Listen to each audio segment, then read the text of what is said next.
As you aspire to become a thought leader, there are some interesting ethical questions that you are going to have to face and answer. Here's one of them. Will you tell the truth, or will you choose to be politically correct? I've come to believe that the two are almost always mutually exclusive. Now, because of my undying faith in humanity, I'm hoping that for you the answer to that one is obvious, and that it is, I will choose to speak the truth.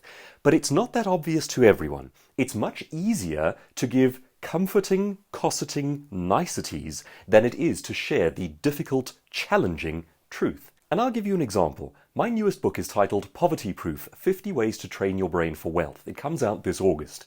And I quote the Brookings Institute that has done extensive studies on the differences in mindset between people who escape poverty and people who get stuck in generational cycles of poverty.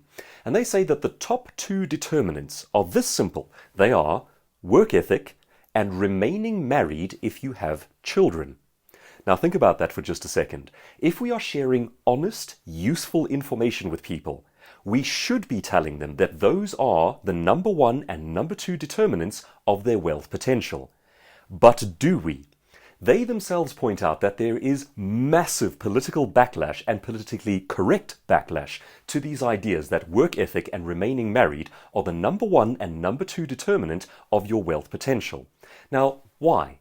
Why would we see that as a problem? Well, because political correctness says everyone is a victim and must be felt sorry for, and no one is able to change their own scenario of their own prerogative.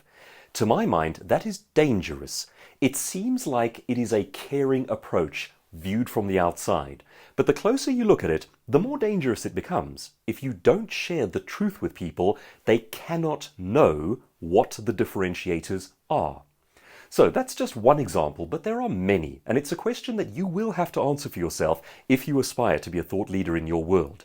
Will you speak the difficult, challenging, stark truth? Or will you be more like a politician and cover it up with political correctness and cosseting niceties? It's an ethical question you'll have to face. I hope you'll go for the truth.